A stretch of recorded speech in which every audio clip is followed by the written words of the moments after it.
Scott Haskin here to talk about the album Haunted Holidays, Deadly Christmas 2 and the song The 12 Days of Revenge.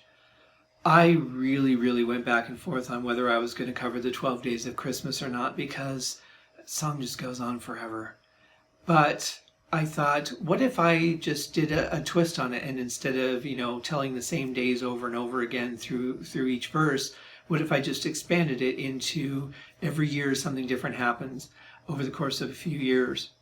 And then the challenge became, okay, how am I going to do that? What am I going to pick for the object or the thing that they're talking about with each repetition? And that actually was the easiest part. The story was actually written in about a half an hour, and it just flowed. Once I had the idea down, it really just flowed. So the basic concept was going to be, there's this guy and he loves this woman so much, but he's so afraid to lose her that he sort of locks her in the house, kind of like the Rapunzel Tower idea. But she has some opportunities to interact with people, unbeknownst to him. And she finds a taste for life outside of his grip and acts on it, which of course he's not going to have. And he takes it out, instead of taking it out on her, which, of course we're all grateful that he didn't, but he decides to take it out on the person that she's interacting with. Never blaming himself for the problem, never, confronting her and saying, hey, I don't want you to be unhappy. I love you. What can we do to make this better? But, I don't want to lose you, kind of thing. It's all about just the control and the dominance. And I love her, and I'm going to make sure I keep her by not giving her an opportunity to get away. So he basically locks her in the house and boards up all the windows and such. And the people that he's accused of helping and has attacked is, they're not having it. They're wanting to help her because now they've met her and they like her, and they're like, you shouldn't be treated like this. And she shouldn't be. So the story really stemmed from there. And then it was, okay, he's going to get back at the farmer or the milkman by doing this. Then the milkman's going to come and get back at him by doing that. And that's how I picked the different things that they would do.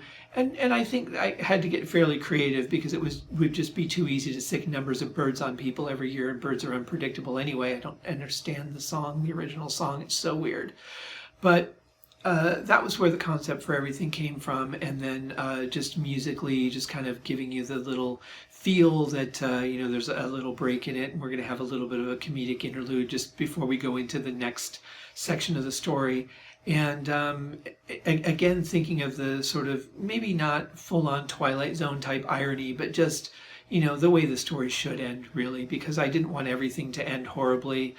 He kind of got what he deserved, but the thing is that there's really no lesson in it for him because he didn't get a chance to correct his course of action. No one ever sat him down and said, look, I'm unhappy. Here's why.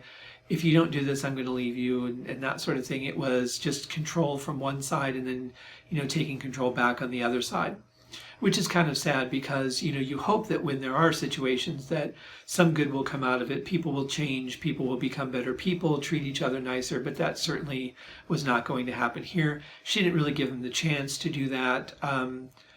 I guess she kind of did at the end. She threatened him, she warned him, and he just didn't believe her because he didn't understand what it was like for her to fight back because she never had before.